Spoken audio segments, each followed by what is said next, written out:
Oi pessoal, bem-vindos a mais uma aula do Clube do Estudante. O tema dessa aula é lei de Hess.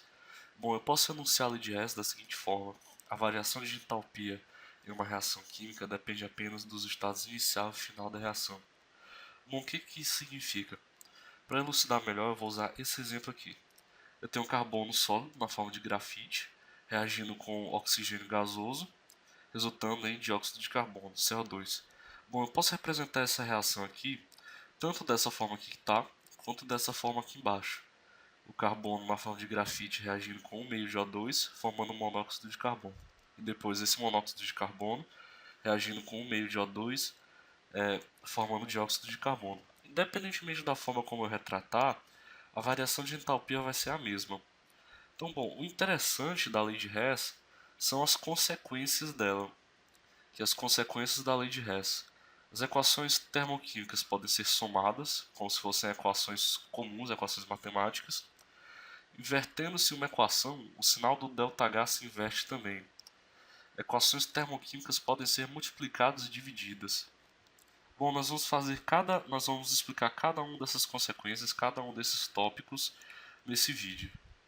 Bom, a primeira consequência diz que eu posso somar equações como se elas fossem equações matemáticas. Bom, o que isso significa? Eu tenho aqui a equação que a gente viu lá em cima. Carbono na forma de grafite, mais um meio de O2, resultando em monóxido de carbono, mais um meio de O2, resultando em dióxido de carbono. Agora eu vou somar essas duas equações. Tudo que tiver em lados opostos de uma equação, eu posso cortar. Nesse caso, eu posso cortar esse monóxido de carbono aqui e esse monóxido de carbono aqui, porque eles estão em lados opostos. Então, essa equação aqui vai ser o seguinte: carbono na forma de grafite, mais O2. Perceba que eu tenho um meio aqui e um meio aqui, então vai ficar 1, resultando em dióxido de carbono. Observe que aqui eu tenho o valor das entalpias para cada uma dessas reações. Eu somo assim como eu fiz com a equação. Então a entalpia total vai ser menos 393 kJ. Observe que independentemente do caminho que eu usei aqui duas reações. Mas de uma forma ou outra, a entalpia acaba sendo a mesma, menos 393 kJ. Aqui nós temos o exemplo da segunda consequência. Invertendo uma equação química, nós invertemos o sinal de ΔH.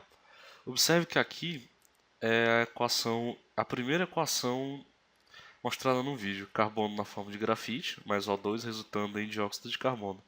E aqui a mesma equação, só que invertida. Eu tenho dióxido de carbono se decompondo em carbono na forma de grafite mais O2.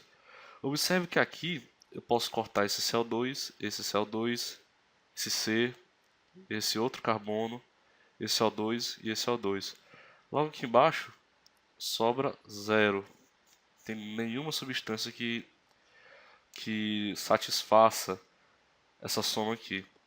Observe que aqui o ΔH tem menos 393 kJ. Foi o ΔH que nós calculamos agora há pouco. E aqui o ΔH está 393 kJ, porque nós invertemos a equação. Logo, o sinal do ΔH inverte também. E aqui o ΔH vai ser igual a zero. E por último, nós temos o exemplo da última consequência. Eu posso multiplicar ou dividir equações termoquímicas e os seus ΔHs, os respectivos ΔHs, também são multiplicados ou divididos com elas. Bom, aqui eu tenho um exemplo. Eu tenho a primeira equação que eu mostrei no vídeo, carbono na forma de grafite mais O2 resultando em CO2. E aqui eu tenho de novo a mesma equação. Somar as duas vai ser a mesma coisa que multiplicar elas por 2. Então, eu tenho aqui duas vezes carbono na forma de grafite, mais 2 O2 gasoso, resultando em 2 CO2 gasoso. Dessa forma, eu só preciso multiplicar por 2 esse ΔH. Multiplicando por 2, eu vou ter ΔH igual a menos 786 kJ. Observe que a mesma operação que eu fiz com as equações, eu também fiz com o ΔH delas. Isso é o que acontece basicamente Isso é o que acontece basicamente todas as consequências da lei de Hess. Aqui eu inverti as equações. Eu tinha um ΔH aqui a equação está invertida, logo eu inverto o sinal do ΔH dela. E aqui eu somei as duas, eu somei os seus ΔHs também. Bom, são essas as consequências da lei de Hess. Eu espero que vocês tenham entendido a lei de Hess, que vocês tenham compreendido os exemplos. Se inscrevam no nosso canal para vocês ficarem por dentro dos vídeos novos e tal. E é isso, pessoal. Bons estudos para vocês.